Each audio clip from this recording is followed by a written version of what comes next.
अधिक साहसी कौन? चंद्रशेखर नगर में रतन दत्त नाम का एक सेठ रहता था।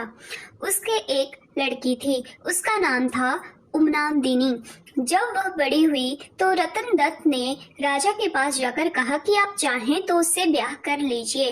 राजा ने 3 दासियों को लड़की को देख आने को कहा। उन्होंने उमादिनी को देखा तो उसके रूप पर मुग्ध हो गई, लेकिन उन्होंने यह सोचकर कि राजा उसके वश में हो जाएगा, आकर कह दिया कि वह तो कुलक्षणी है। राजा ने सेठ से इनकार कर दिया।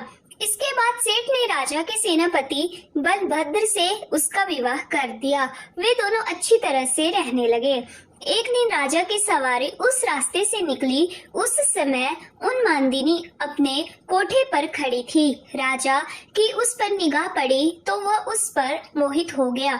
उसने पता लगाया, मालूम हुआ कि वह सेठ की लड़की है। राजा ने सोचा कि हो न हो जिन दासियों को मैंने देखने भेजा था उन्होंने छल किया है। राजा ने उन्हें बुलाया तो उन्होंने आकर सारी बात सच सच कह दी। इतने में सेनापति वहां आ गया। उसे राजा की बेचैनी मालूम हुई। उसने कहा, स्वामी, उन्मादिनी को आप ले लीजिए।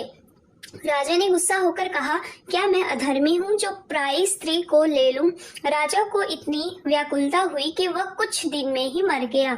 सेनापति ने अपने गुरु को सब हाल सुनाकर पूछा कि अब मैं क्या करूं? गुरु ने कहा, सेवक का धर्म है कि स्वामी के लिए जान दे दे।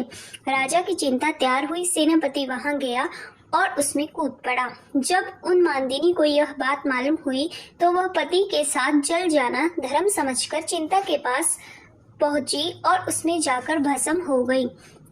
इतना कहकर बेताल ने पूछा, राजन बताओ, सेनापति और राजा में कौन अधिक साहसी था?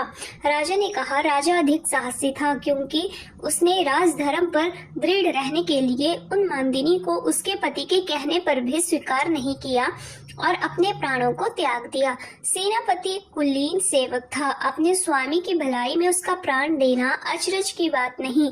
असली काम तो राजा ने किया कि प्राण छोड़कर भी राजधर्म नहीं छोड़ा। राजा का यह उत्तर सुनकर बेताल फिर पेड़ पर जा लटका। राजा उसे पुनः पकड़कर लाया और तब उसने यह कहानी सुनाई।